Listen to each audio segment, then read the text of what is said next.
skin for you is kind of like, it's a barrier, right? But it's also a sort of like entryway of transience. I'd love for you to speak a little bit about like what that means to you in your practice, because it's one of the things that I just find so like fascinating about the way you approach your work.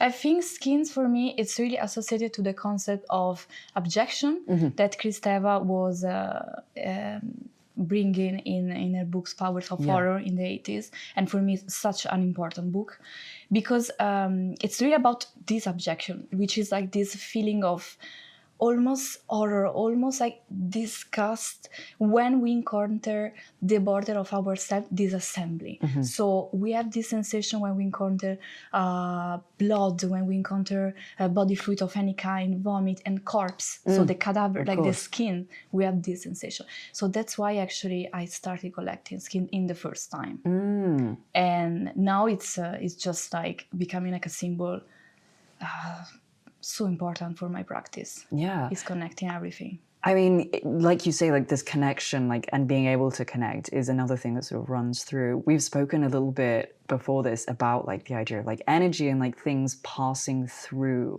the skin and from one state to another. I'd love for you to touch a little bit more about like what this means, especially about your entities, and like your work is abstract but not abstract, and because there are these like these animals, these beings that come through, I'd love to like hear a little bit more about like who they are, what are they, like sort of folkloric.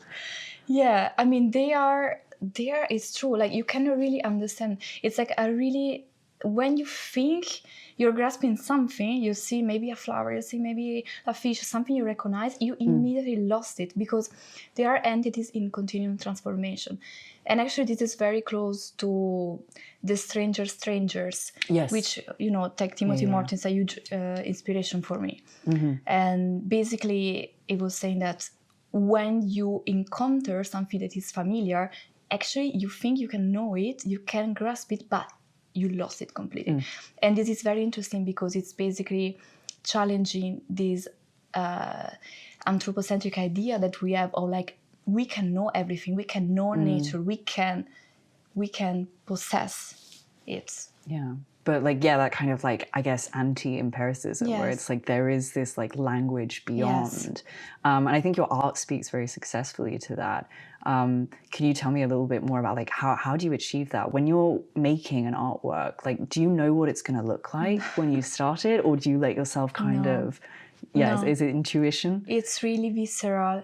It's really like a process happening. There is really like if I have to think about my process, it's really like a surgery. Like it's a surgery happening on the canvas, a surgery happening on the textile, whatever object I'm working on, and it's happening on myself. Like it's really, first of all, it's really fast. Like I apply color in a very fast way. I almost don't mix them. There is this idea of the charcoal, of the, you know, the mark is very present.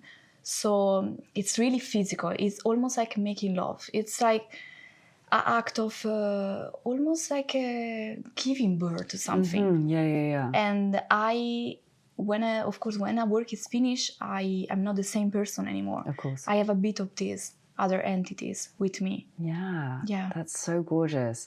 And speaking of like surgery and self-dissecting, you've also said that like recently when you've been looking at your work, you're seeing kind of Catholic iconography, and you grew up in Italy. I'd love to hear a little bit more about that and like this kind of, I guess, almost act of psychoanalysis. So it's true, like lately I'm starting, since my process is very intuitive, I'm not planning, never, like a work, I don't have idea what's gonna happen. But it's true, lately I'm starting to observing like it's almost like Christian iconography. There are some crown of spines, there is almost like a Christ, a Madonna, Piri. There is a lot the symbol of Annunciation. I don't understand, and I think it's like really reflecting the way I grew up in Italy, and in a way, of course, it's reflecting all this imagery I grew up with, because you know Italy it's a Catholic country, of course. It's super rich of this iconography everywhere, but it's also, I think, representing almost a trauma processing of this, of what is represent, which is like Catholic hierarchies and hierarchies of power in general, which I'm really trying to challenge with my practice. But it's true, if I remember when I was living in Venice, I was living like very close to this beautiful church of I don't know if you're familiar with Venice a bit, but there is a beautiful church of San Pantaleon.